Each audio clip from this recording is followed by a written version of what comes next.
Two of the Libyan capital's most powerful armed factions battled across the city, stranding civilians in their homes and even raising fears that Tripoli's worst violence this year could escalate. Libya has had little peace or security since a 2011 NATO-backed uprising, and it split in 2014 between warring eastern and western factions. There has been little progress towards a lasting political solution to the conflict, and on the ground, armed factions that have gained official status and financing continue to wield power. Who will save the North African nation now?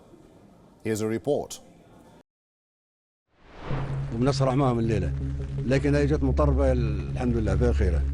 I want to show that I'm in Tripoli and not in Venezuela, said the man who was under siege in 2011.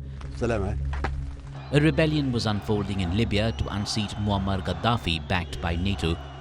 An uprising against Gaddafi's 4-decade rule rapidly spread, and he was ousted in August and killed in October.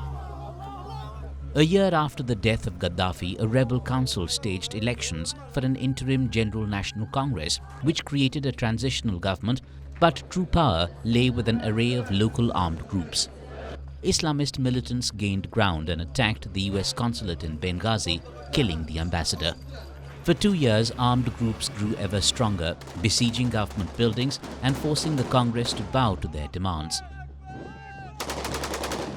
The body was divided and public trust ebbed as it sought to extend its 18-month term and delay elections.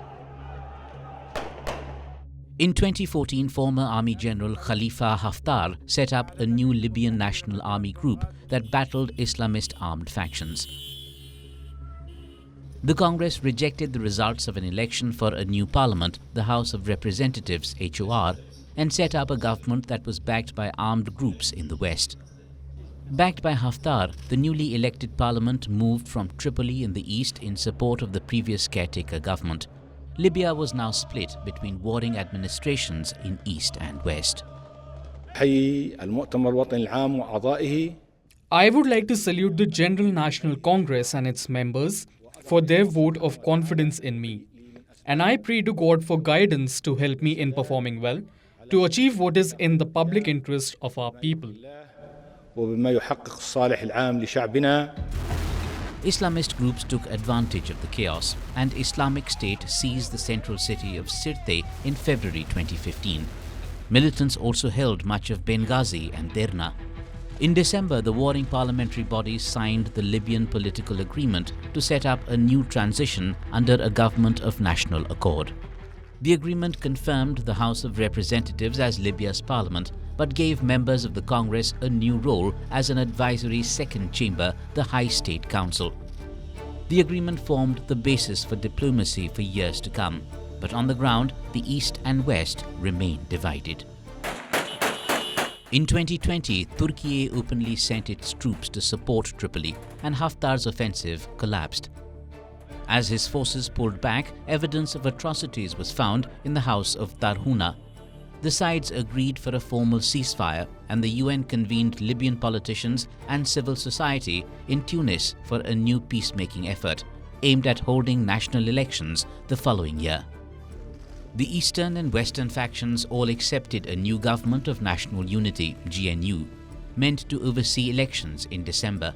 But the HOR in the east and the HSC in the west failed to agree on a new constitution or rules for the vote, and the election fell apart at the last minute.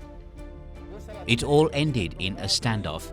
Both parliamentary bodies said the unity government had lost its legitimacy, but the Prime Minister refused to quit. The HOR in eastern Libya appointed a rival administration, but it failed to enter Tripoli, leaving the unity government still in control and the political standoff unresolved. An uneasy peace prevails in 2023, but behind the scenes, political factions continue to maneuver and the standoff continues. Diplomacy is focused on UN efforts to bring forward elections, but many Libyans suspect their leaders are happy to avoid a vote that could push them out of power. In August, rival armed factions in Tripoli battled over the seizure of a commander. It resulted in over 55 deaths and 146 injuries. Mahmoud Hamza, head of the powerful 444th Brigade, was seized by the Special Deterrence Force as he tried to travel from Tripoli's Mitiga airport, which the SDF controls. Under a deal brokered by city elders, the SDF later handed Hamza over to a third faction, the Stabilization Support Apparatus. The group released him to the 444th Brigade. Major warfare in Libya has been paused since a 2020 truce between the main eastern and western sides. Rival factions still hold most territory, and a lasting solution to the conflict that has raged since the 2011 uprising looks distant. Bureau Report, WION World is One.